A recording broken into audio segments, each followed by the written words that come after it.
He would kill his mother for $1. Don, why'd you rob Mike Tyson and Muhammad Ali like Barack Obama robbed us? The man who scammed $500 million out of the boxing giants and went to prison for second-degree murder, Don King. How did you kill a man in a fist fight? Well, we was fighting one another and we was kicking one another and his head hit the concrete. And it must have been a pretty bad blow, which I've suffered deep contrition for. Many boxers are not happy with him. You see Mike Tyson confronting him when he sees him. You see Muhammad Ali telling him to F off in the ring. So how did he do these boxers so wrong? Then I got caught up with this other piece of shit, Don King, who's just a wretched, slimy, reptilian motherfucker, right? This is supposed to be my brother, my black brother, right? He's just a bad man. He's a real bad man. He abused you, and he would kill his mother for $1. He's ruthless, he's deplorable. He doesn't know how to love anybody. That's just the way he is. The greatest country in the world, man. This is America, baby. Someone has said he would kill his mother for $1. Wow, that pretty much sums up Don King. They say Floyd Mayweather was irresponsible with his money and had poor guidance around him, but he definitely dodged a bullet on this day.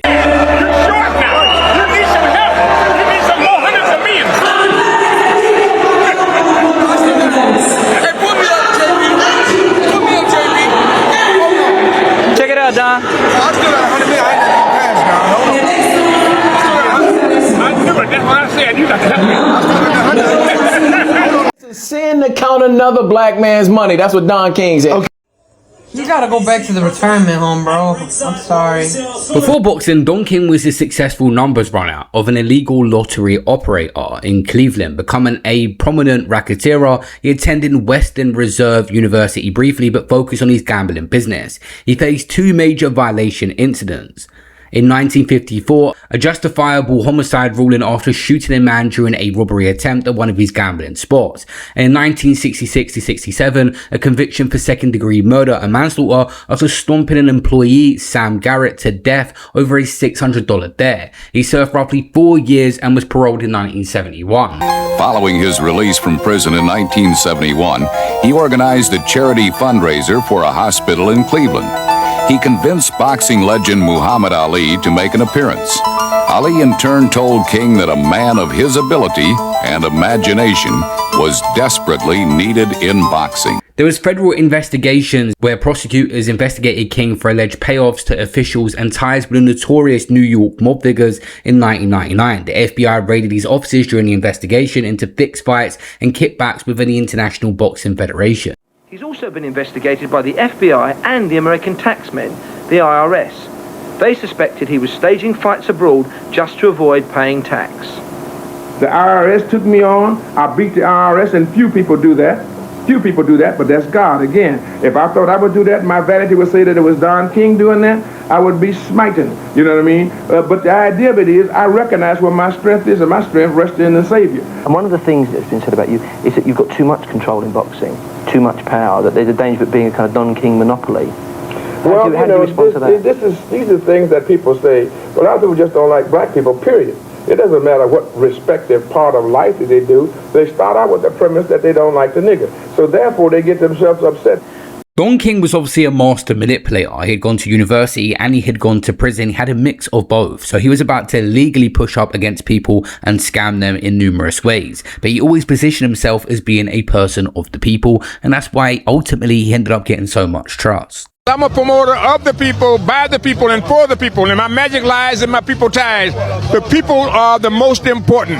That's the ultimate of what we're doing. Everything we do it for the sense and the value and the expressions to the people. So when I see the people, my heart rejoices. And I love the people. So muchas gracias por su apoyo. Te quiero mucho al pueblo. Te quiero mucho. This guy even had ties to the mob.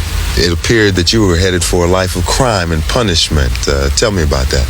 Well, at one point in life, the only semblance of success we saw in our neighborhoods was either the undertaker, the preacher, or the teacher, or the pimp. You know what I mean? So not wanting to be a pimp, I took what was the lesser, I thought, of the evils in order to survive, because we are hustling out of the ghetto and the hardcore ghetto. So I got into the numbers business inadvertently when I was saving to go to school to be a lawyer. Unfortunately, I left the number slip out, and the number slip was a winning bet. That was something that led to me being incarcerated And in my incarceration, I came to grips with making the time serve me rather than to serve the time, so I educated myself in prison. At one point, John Gotti himself actually wanted Don King to start rigging boxing fights. They were trying to persuade him into a deal, and Don King had to stand his ground. This was in the late 80s, where the family sought to have an influence in boxing and arranged something with Don King, controlling lucrative fights for the heavyweight champion Mike Tyson. King declined their business proposal, and Gotti actually tried to extort. I have a guy, it's a street guy, I can't even think of his name, but he's going to Don King talking about a potential fight.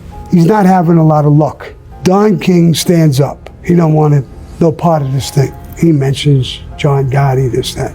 Fuck, I'm a tough guy. I went to jail for this and that and that. Fuck John, I'm not doing any of that bullshit.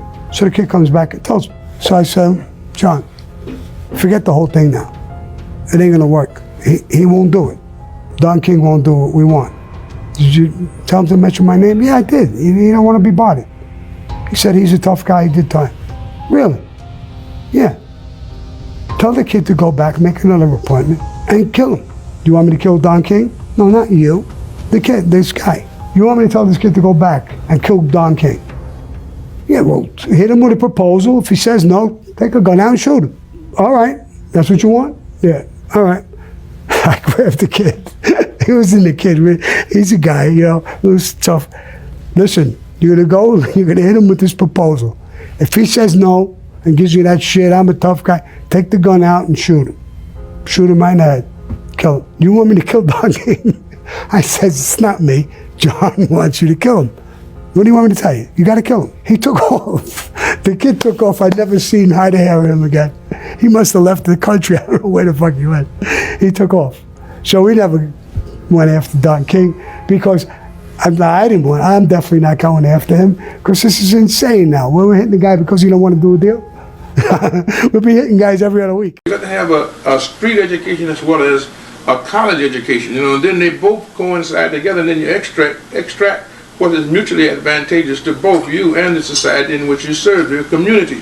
After prison, King had no prior experience as a promoter, but in 1972 had helped with singer Lloyd Price, a friend of Muhammad Ali, and persuade Ali to participate in a charity exhibition bout in Cleveland for a financially troubled local hospital. The event grossed $80,000 and succeeded, sparking King's interest. He partnered early with a local promoter. Encouraged by Ali, King founded Don King Promotions and landed a breakthrough in 1974, promoting a Rumble in the Jungle, Muhammad Ali versus George Foreman. He guaranteed each fighter $5 million, an unprecedented sum at the time. When the US backers hesitated, he traveled and got the dictator to fund it publicly, and the fight was a global spectacle with performers like James Brown and B.B. King, viewed by a massive audience and launched King's empire. In 1975, he promoted the legendary Thriller in Manila, Ali vs. Joe Frazier in the Philippines, and further cemented his reputation for staging massive international events with entertainment flair. King's style, combined with bold guarantees, political connections, and global revenue hunting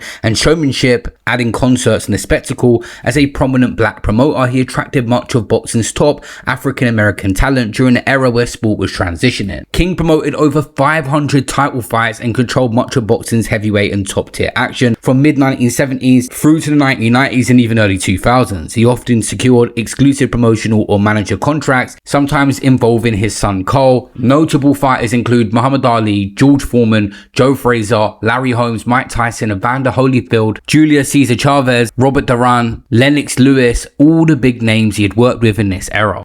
Probably the most famous boxing promoter one we all remember going back years is Don King. I mean, what's he like to deal with? Still going. Nightmare. Nightmare. I mean, absolutely. He's 93. Wow. He's still going. You know, and I speak to him every now and again. I mean, he'll phone me up randomly about a fighter, or, you know, he doesn't really have many fighters now. But, you know, Don King, I think ethically, not good news. But as a promoter, probably one of the greatest of all time. I mean, when he had a show in town, you knew about it. Like, if he had a show in Manchester this weekend, he would be literally driving up and down, you know, everybody in the city centre with a megaphone or flags. Hey, everybody, don't, like old school. I mean, this was in the days before social media. Muhammad Ali sued him over 1.2 million of alleged short change from a 1980 fight of Holmes. I always say it, but this is way more money back then. King reportedly settled by giving $50,000 in cash and somehow got Ali to sign away rights and future claims. We all know the story of Muhammad Ali, how he fought way past when he should have. Obviously, he had a lot of pride and he was going to go in that ring, and Don King didn't pull back or tell him not to get in there. And Muhammad Ali eventually got really ill at a young age and had a depressing second part of his life. In 1980, Don King organized the fight between Muhammad Ali and Larry Holmes, despite Ali already showing signs of health deterioration that would later be identified as Parkinson's disease. King, known for his controversial practices, promoted the fight under the pretense that Ali could regain the world title, even though many experts and those close to the boxer believed Ali was unfit to compete. Despite the warnings, Ali accepted the fight due to financial problems and a desire to prove that he could still compete. During the fight, it became clear that Ali was not in shape. His speed and reflexes were no longer what they were. Holmes beat Ali up in that fight, and the fight was eventually stopped in the 10th round to prevent further damage to Ali. This event negatively impacted King's reputation, as he was perceived as someone who prioritized business over Ali's health. After the fight, Ali's condition worsened, and he was diagnosed with Parkinson's shortly thereafter. The big one was Mike Tyson, 1998 lawsuit for $100 million alleging fraud, theft and breaching over the years, settled for around $14 million or less, which is nearly a tenth of that, and Tyson publicly called King ruthless and accused him of harming black fighters more than others. They got a lawyer to represent him on that case that knew absolutely nothing about what he was up to. Not Tyson, but the lawyer didn't know what he was supposed to be doing. It was a horrible performance. Oh yeah, Don King wanted to get a hold of Tyson's money. Right. Tell me how you feel about Don King. Don King's an interesting guy. I used to talk to Don, and Don is cool. I'm not mad at Don anymore. Okay. And stuff. But you was upset with him for a pretty long time. Y'all had a pretty, for a long time. Feud. Yeah, I have right to be mad. I have right to. What happened? Because Don steals so fucking much. You know, Don just fucking steals. He can't help it. And I'm not gonna listen. I'm sorry if Don get offended, but he knows I'm telling the truth. And he just fucking steals. Fucking nigga steals. Fucking nigga. So tell me, one of the most like outrageous moments with Don. Oh, me and Don had many times that I'm listening one time. Oh fuck.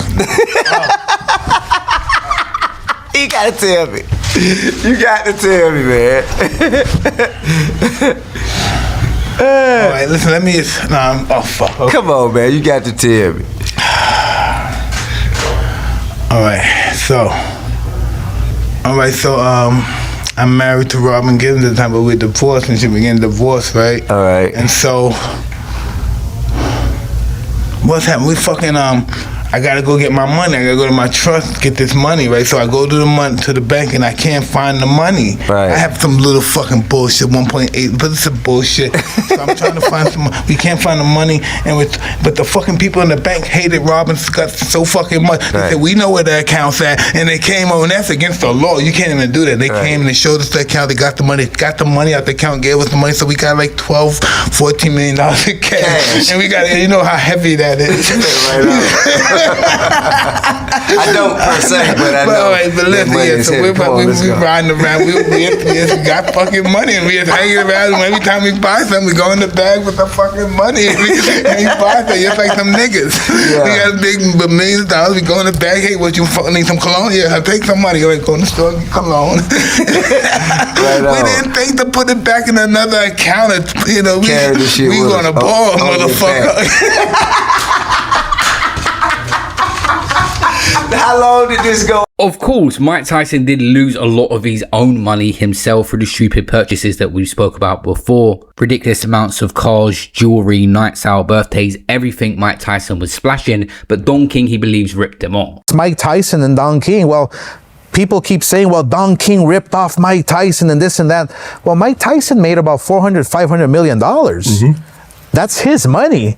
What he does with that, it's not Don King's fault. Right. So, you have to, as an athlete, as a person, you have to look out for your best interests as well. Larry Holmes as well alleged King cheated him out of $10 million of purses, including taking 25% cuts improperly, and Holmes sued and publicly accused him. About Don King. Well, why did Mike Tyson everything set up? Why did Mike Tyson stay with him then? See, that's what I'm talking about. You know how he is. I knew how he was. I know that he's gonna take 20% of my money out of there, and he makes me sign an agreement before the fight starts. So if I want to fight, I put my name on it. If I didn't want to fight, I don't sign it. And when you put your name on it, it's guaranteed fight, guaranteed money. And not only that, the way Don King does it, he gives you, say your fight is $1 million. He'll give you $800,000 up front until you forget about the rest, and you forget about it because you got $800,000 in your pocket. That's the way he was. He takes the.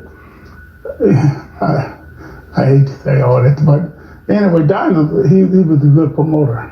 Lennox Lewis sued for $385 million, claiming King used threats to pull Tyson from a rematch. There was a situation where Tim Witherspoon sued for $25 million over exploitative contracts, deductions and underpayments, receiving far less than he was promised, with illegal manager shares taken by King's stepson. The fight generated millions of dollars in revenue, including a total gain of $2 million and $1.7 million more for the American television rights. But when Tim Witherspoon got home, he received a check for only $90,000. He immediately called Don King. He said, Timmy? I said, yeah, Don, what's all this here, 90,000? He said, well, really what it is 90, is half, you got a nickel. He said, you got a nickel, Carl get his cut, and then you had expenses. I said, man, this is crazy. King's reference to a nickel meant that Witherspoon's share of the purse was $500,000. King then subtracted expenses, the biggest being $250,000 for his stepson Carl. To make matters worse, Witherspoon found out that the challenger, Frank Bruno, got paid $900,000. At Wembley ended up the Seth Abraham and HBO put up the money which bankrolled the fight. But when you read in the papers that the champion took home $90,000 and the challenger took home $900,000, what did you think? I thought it was unusual, but in boxing, lots of things are unusual. HBO is a broadcaster, not a promoter. We do not see fighter contracts. We do not ask to see them. We have no jurisdiction to see fighter contracts. I don't mean just in a Witherspoon situation. I mean in any situation. We're not promoters in that sense. So did I think it was unusual? Well, lots of things in boxing are unusual. Did I ask Don about it? Sure I did. But he said that's something that he was taking up with Tim. Did I pursue it? No, I didn't pursue it. But again, in boxing, there are lots of things that are very, very unusual. That was settled for $1 million. Things continued throughout the years. Chris Bryde sued for a breach of contract and settled by releasing him from his contract. Honestly, I'm going to keep it real. From the time I won the title to the time I lost the title, I was with Don King. And excuse my language, he fucked me for 4 years in a row. Not getting paid, fighting fights, going into fights not wanting to fight. I'm like, I don't want to fight. I'm going through this shit through this whole time. I'm going through all this bullshit with him. Constantly over money. He half paying me what, 30% of my money every single fight. Would you want to fight? What would you do? How would you do it? Couldn't do nothing. And I'm like, damn. And now I talk about it, and I told myself, when I'm done with this bullshit of boxing, this part of boxing, being the heavyweight champion and got to go through this shit, I was like, okay, I'll be back. And I'm going to be back at my original weight class and have fun in boxing. This is not fun. I wasn't having no fun. And anybody can say it. If you want to really know, put my ex-wife on your podcast and she'll say the same thing. Oh, he would have been way better if he wouldn't fought with Don King. Yeah, I don't think I recall anyone saying good things about Don King ever. Like, he put up a good fight at some point, but like his fighters, like, they always either like put him into court, like saying the same stuff you're saying now, like he robbed them of money. Who can fight like that, man? You at the highest level of boxing. You got to where you wanted to get to. I got to where I wanted to get to, and then I get there, and it becomes the worst time in boxing. Even Daniel Dubois in 2022 accused Don King Productions failing to pay. It settled for $454,000. My understanding is that Don King won a purse bid for the fight. He sent a contract which was signed by him and signed by Daniel Dubois, and he hasn't paid him all his money yet. He owes him that money, and he needs to step up and pay it. I'm not Daniel Dubois' manager. I'm his promoter, and I put a purse bid in myself. He put a purse bid in, which obviously was too much money. He didn't have any American TV, he had no crowd there, he didn't promote it well, and he's obviously lost money. But that's his problem. He's over 21, he decided to bid for the fight. Pay Daniel Dubois the money you owe him. Don King, even through Michael Jackson's father, had a relationship with him in a business aspect with the tour called the Victory Tour. It was a reunion for the Jacksons, including Michael, and he advanced the family money and helped secure deals, including the Pepsi sponsorship. And Michael was reluctant, and he didn't trust King due to his reputation and didn't want to do the tour, and he did it for the family loyalty. There was scams involved in this where fans had to send postal money order for $120 for 4 tickets at $30 each and enter a lottery. Only some fans won tickets, and losers later get refunds. The money sat in an interest-bearing account for 7 weeks with 7% interest, allowing the promoters involving King and Joe Jackson to earn from it, with the millions of dollars in interest. It was widely criticised for a greedy, unfair system, especially their $30 per ticket was high for the era. What ticket cost to see the Jackson? I think the ticket price is going to be $28. $28. It's a lot of money. If you're Yes, a kid, it is. if you're a kid in the 16 years old or 13 years old, and your parents aren't well off, that's a lot of money, isn't it? Well, if you're a kid 16 years old and 13 years old and your parents ain't got no money, it's going to be a lot. It's going to be bad anyhow. But you got to understand that you got a super act here, and it's nothing unheard of. Most of the acts that's going on today now is getting $30, some of them, and you got a super act that ain't going to be able to play but about 13 or 14 cities, and you got a guy whose popularity transcends earthly bounds. You know, they're up in Mars now asking about Michael Jackson. So you got to be able to understand with a man this popular, you know, and not being able to play all the places, out of 240 million people here in America, we'll be able to do something. But I think that Michael is so sensitive to the unfortunate and the less fortunate that many things will be, you know, initiated in order to try to help some to see it that wouldn't be able to see it. However, we got to work as we can go along, because you know they're going to be doing some charitable efforts. And a family like the Jacksons is so full of love and unity and solidarity and togetherness. The whole thing was a PA disaster and accusations of scamming fans. Michael opposed the plan and warned it would backfire. Michael later held a press conference to address the backlash and change the ticket policies. She'd been saving her money from odd jobs to buy tickets. But with the current tour system, she'd have to buy 4 tickets. And she couldn't afford that. So we've asked our promoter to work out a new way of distributing tickets, a way that no longer require a money order. I've asked our promoter to end the mail order ticket system as soon as possible so that no one will pay money unless they get a ticket. Finally, and most importantly, there's something else I am going to announce today. I want you to know that I've decided to donate all my money I make from the performance to charity. There will be further press statements released in the next 2 weeks. Thank you very much. What charity will you donate it to? And somewhat donated his entire share of the tour proceeds, millions, to charities, and he fired and distanced himself from King mid-tour and announced it'll be the last time the brothers performed together. I think this is our farewell tour. Y'all been wonderful. It's been a long 20 years, and we love you.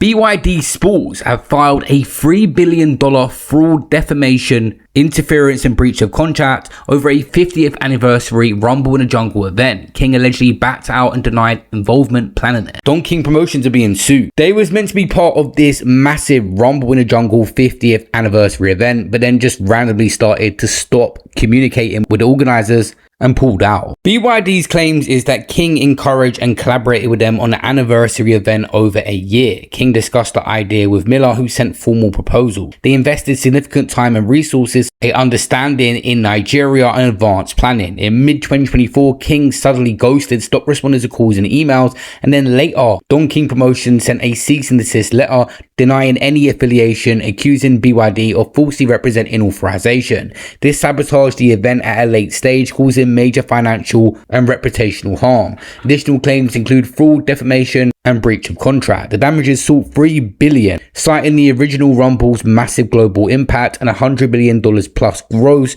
and over 1 billion viewers. Some reports mention even higher totals, including different elements. The suit was filed in late 2024, early 2025 in the US District Court, and the status is currently ongoing. Don King here getting a little bit of a taste of his own medicine, and maybe he will be forced to settle this claim like he's made others. As I'm making this video, Don King is 94 years old, and he is still working in his own way in boxing at a recent association to Adrian Broner's comeback. A lot of people thought I wouldn't show up or whatever, but I'm in shape, and I can't wait to put on the performance. So everybody come out, man. I'm gonna put on a great performance in it, and we back to get money. And I seen that girl you was with last night too.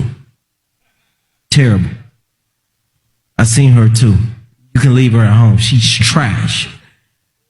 I seen her too. He ain't thought I seen him in the lobby. I seen her too. She's garbage. But she could come to the after party too, and she could come with us, cause girls on girls, man. You know how I like it, man. So June 7th, everybody come out, man. It's gonna be great. Everybody put on their best outfits, bring out their best partner who they look best with. Pop bottles and fuck models and make more money. Let's go, Don. We got money to make. Yes. Adrian. Yes, it's exciting right there to get going. This is the People's Championship. And WBC is your. At his peak, he was worth $500 million, but obviously the company he made wasn't sustainable without him. It was called Don King Promotions. Mike Tyson has largely made peace with a lot of this happen, but many fighters lost money. I borrow some sugar, Don. That's crazy. And you made amends with Don too, if I'm not mistaken. Absolutely. You have any contact with him? He's my next door neighbor, I told you. Oh, right? still? I thought that was previously. Well, currently my next door neighbor. Really? Yeah. Oh man, come on. You can't make that up. Yeah, but listen, I come from destitute with no money to that. Be his neighbor. I think that's more revenge than anything. To be his neighbor, I think thought I'd be destitute in the streets. Well, it looked like that's where I was gonna go, but next thing you know, hey, how you doing, dog? Need some sugar? That's crazy. I borrow some sugar, dog? That's crazy. That's crazy. That's wild, man. I thought you meant y'all lived next to each other back in the day, man. Oh my goodness. I think that's beautiful, man, making those amends and making peace. Oh, forgiveness is so powerful. Because we need to be forgiven. Yes, so we have to forgive ourselves first. Don King's argument in defense is a lot of these fighters would have never made the money that they made if it weren't for him. Yes, he did crooked and shady things behind their back in their contracts. I think that's the most scumbag part, and he knows that court fees and legal bills will win at the end of it. So a lot of these fighters always just settle or drop out halfway through the lawsuit and just give up because of the stress of it, which he was willing to play out with because he had a company that would back it. Hey Don, why'd you rob Mike Tyson and Muhammad Ali like Barack Obama robbed us? Because I loved them. I loved them, and I thought it was just so nice that they would give me an opportunity for me to make them rich so that I could rob them, because they were poor when they came to me and there was nothing to rob. Don King could have made a lot of money and been well off in a legitimate way, but a lot of this was greed. We even see in the legendary Rocky film how he was exposed for being corrupt and prioritizing money and spectacles over fighters' well-being. They imitated him. They had somebody trying to imitate Don King in the last Rocky fight. And those Rocky fights were great. And they had the fighters, had everybody, but they had a person that was actually an imitation of Don King. But the size wasn't right, the face wasn't right, the hair wasn't right. It was not a good imitation, because you can't really imitate a guy like that. Because he's not menacing Don King. Don King smiles like he's a very charismatic, likable guy.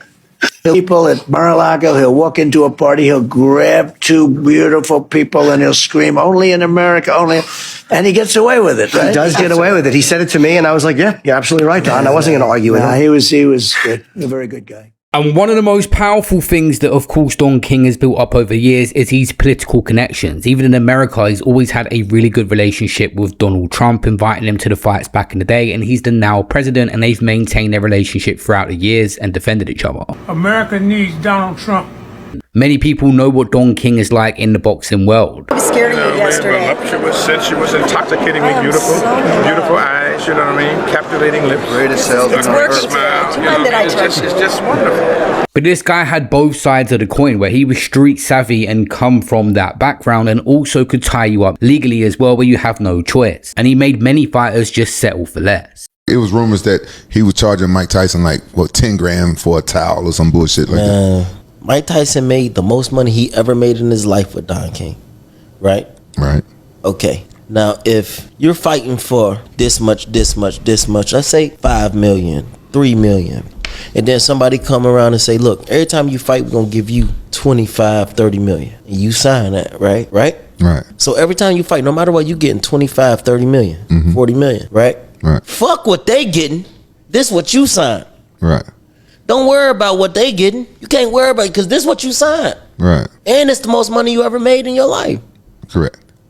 You ain't fuck over nobody.